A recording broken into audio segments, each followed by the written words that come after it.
হাতে ধরি পায়ে পড়ি গো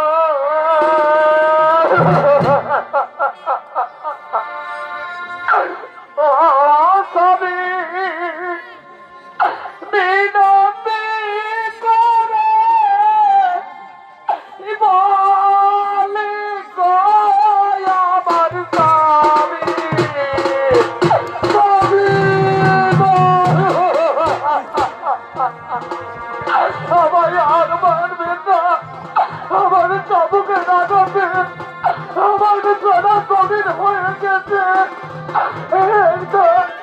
আমি আর করতে করতে পারি না, আমাকে মারবে তো স্বামী, আমাকে মারবে না,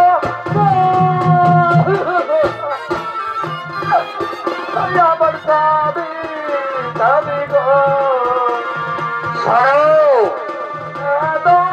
ভাই এ সবরে এত সহজে পারবে না, ভাইয়ের সতীত্ব নষ্ট করতে হবে। যাও তোরা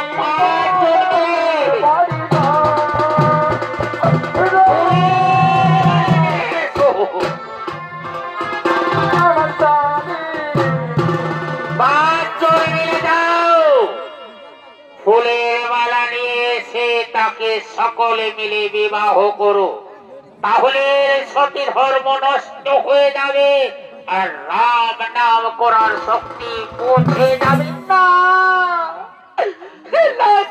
এত বড় সর্বনাশ আপনি করবেন না, আমি না আপনার বিবাহিতা স্ত্রী, সর্বনাশ করতে কি আপনার একটু চিন্তা হবে না?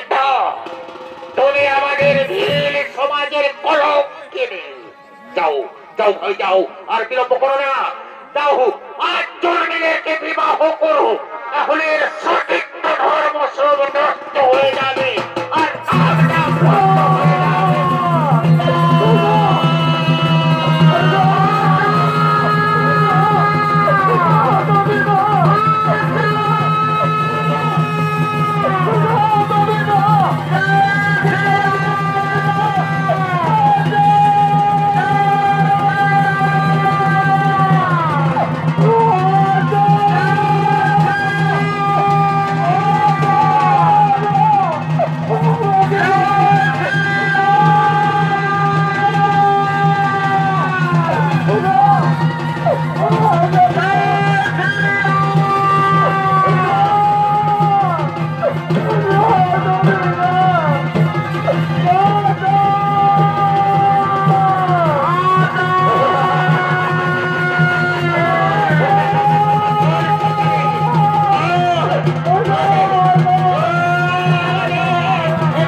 নিজের স্ত্রীর মান মর্যাদা রক্ষা করতে পারে না, যে নিজের বিবাহ হয়ে স্ত্রীকে পর পুরুষের হাতে তুলে দেয়, তার মতো পদার্থের ভালো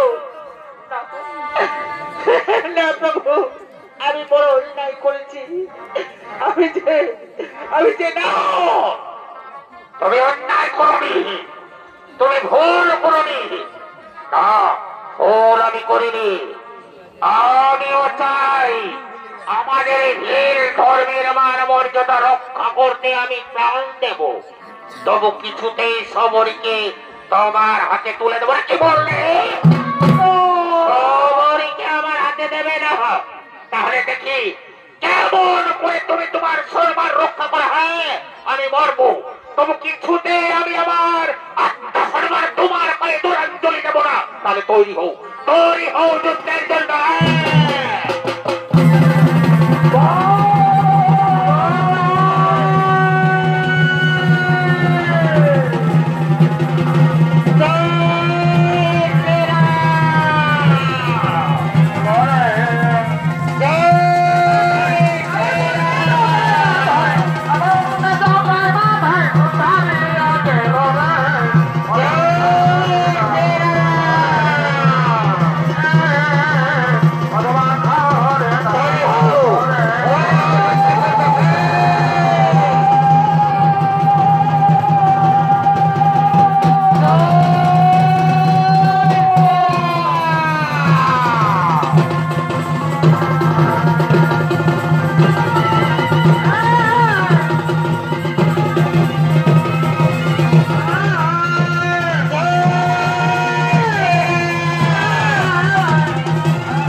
বলিয়া আমার দিকে তাকালে ছাড়া এমন পালাবে কেন? মনে ভাবিয়েছে এই কটা ভিলকে পরাজিত করিয়ে নিয়ে এই এই সরকারের বাপকেও পরাজিত করিবে। পালিয়ে দেখ, আমার বডিটা দেখ একবার ভালো করে দেখ, দেখ মনে হয় আমাকে ভাললেই পালাবি। দেখি টুকু পড়া কেমন তেজ আছে, নেজটা ছুঁয়ে দেখি, নেজটা ছুঁয়ে। দাদারা সবাই একটু করে আমাকে সাহায্য করবে। হ্যাঁ, আমি ওই বাঁদরটাকে একবার উচিত শিক্ষা দিব। এমন দিও না, দিব না বলি বুঝতেই পারবে একেবারে। আমি শালা কিসে কম, কত কত বড় বড় পালোয়াররা আমার কাছে হারিয়ে যাচ্ছে। না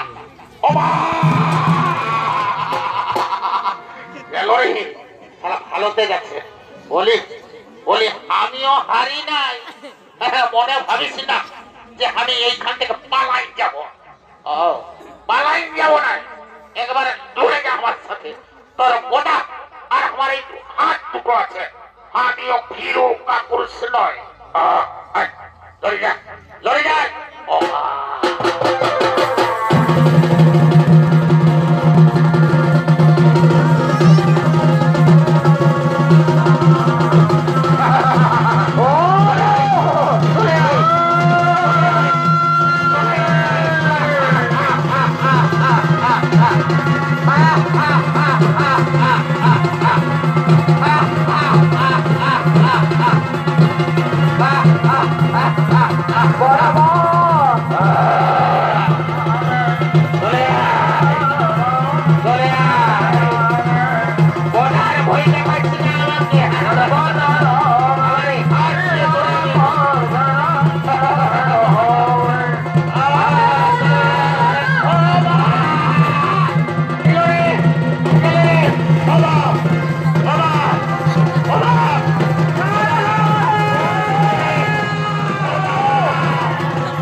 আমি জানি ভিড় রাখা পুরুষ নয়, কিন্তু কিন্তু তোমাদের নিয়ম নীতিগুলি অনেক দুর্বল। তাই বলছি আমি সবরীকে এখান থেকে নিয়ে যাব আমার গুরুদেব মাতঙ্গ ঋষির আশ্রমে, ওই চিত্রকূটে পঞ্চবটি বনে। প্রভু লয়ে যান, আমি আর তাকে বাধা দেব না। বলি সবরী রে, তুই বড় ভাগ্যবান। আমি এতদিনে চিনতে পারি না সেই রাম নামের গুণ। রাম আমার প্রভু, আমি যেমন তার ভক্ত, এই সবরীও সে তার ভক্ত। তাই তিনি দয়াময়, তার নামে নাম গান করলে তোমরাও সকলে মুক্তি পাবে। হ্যাঁ ঠাকুর, আমি তাই করব। আপনি লয়ে যান সবরীকে, আমি সবরীকে চির মুক্তি করে দিলাম। তাই रघुपति राघव राजा राम पतित पावन जय श्री राम जय श्री राम जय श्री राम चलो सबाई আমি তোমাকে মাতঙ্গ ঋষির আশ্রমে লয়ে যাই